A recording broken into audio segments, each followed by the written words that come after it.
News 24 देख रहे पर मैं हूं आपके साथ ब्यूटी।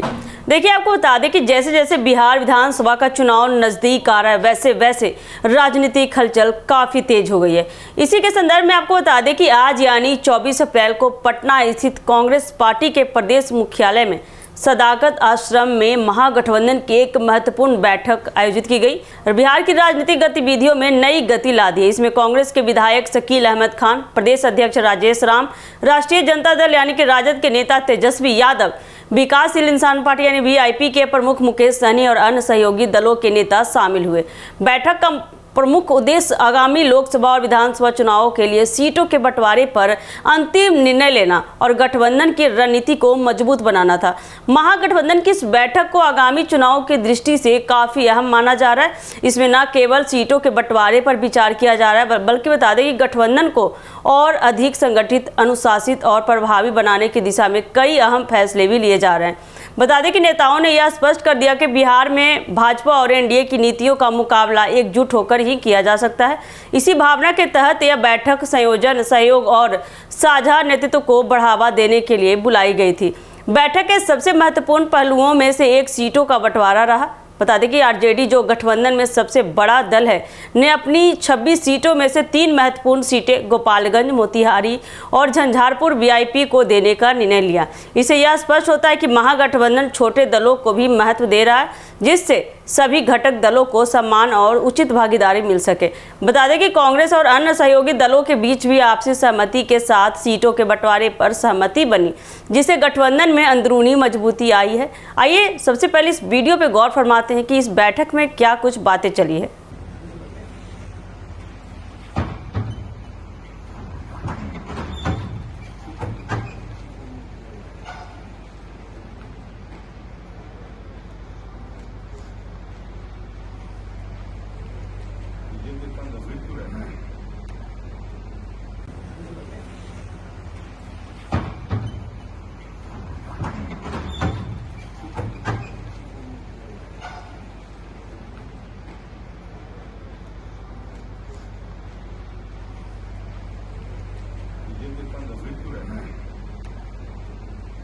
तो जैसा कि आपने इस वीडियो में सुना कि तमाम नेता अपनी अपनी बातों को साझा करते नजर आ रहे हैं। बैठक में यह निर्णय भी लिया गया कि गठबंधन की समन्वय समिति का नेतृत्व तेजस्वी यादव करेंगे। तेजस्वी के नेतृत्व में गठबंधन के सभी फैसले एकीकृत रूप से लिए जाएंगे। बता दें कि समन्वय समिति में कांग्रेस, आरजेडी, वीआईपी और अन्य सहयोगी दलों के प्रमुख प्रतिनिधियों को शामिल किया गया है।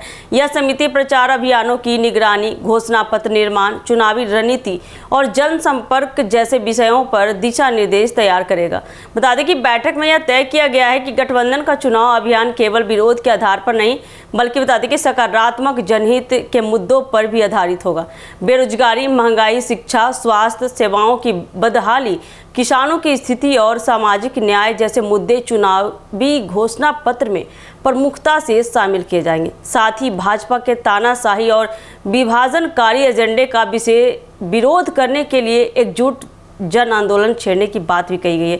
बता दें कि तेजस्वी यादव ने कहा कि यह चुनाव केवल सत्ता प्राप्ति का माध्यम नहीं, बल्कि संविधान और लोकतंत्र की रक्षा का युद्ध है। उन्होंने सभी दलों से आह्वान किया कि व्यक्तिगत मतभेदों से ऊपर उठकर बिहार की जनता की सेवा के लिए एक मंच पर आए। बैठक का सबसे सशक्त संदेश यही था कि सभी घटक दल महागठबंधन की एकता को सर्वोपरि मानते हैं। कई वक्ताओं ने इस बात को रेखांकित किया कि यदि सभी दल आपसी मतभेद भुलाकर एकजुटता से लड़े तो भाजपा और एनडीए को हराना पूरी तरह संभव है। बता दें कि मुकेश सहनी ने भी कहा कि यह समय व्यक्तिगत स्वार्थों से ऊपर उठने का है, क्योंकि बिहार की जनता एक स्थिर, जिम्मेदार और संवेदनशील सरकार चाहती है। बता दें कि सदाकत आश्रम में हुई यह बैठक बिहार की राजनीति के लिए एक निर्णायक मोड़ साबित हो सकती है। वही सीटों के बंटवारे, नेतृत्व निर्धारण और समन्वय समिति के गठन जैसे महत्वपूर्ण फैसलों से यह स्पष्ट है कि महागठबंधन ने आगामी लोकसभा और विधानसभा चुनावों की तैयारी पूरी गंभीरता से शुरू कर दी है। बता दें कि इस एकजुटता और सामूहिक रणनीति से गठबंधन भाजपा और एनडीए के खिलाफ एक प्रभावशाली विकल्प बनकर उभरने की दिशा में अग्रसर है। बता दें कि यदि यह गठबंधन इसी भावना से आगे बढ़ता रहा तो बिहार की राजनीतिक दिशा और दशा दोनों में बड़ा बदलाव संभव है। तो ऐसे ही अपडेट के लिए बने रहिए हमारे एक न्यूज़ 24 के साथ। दीजिएगा इजाज़त। धन्यवाद।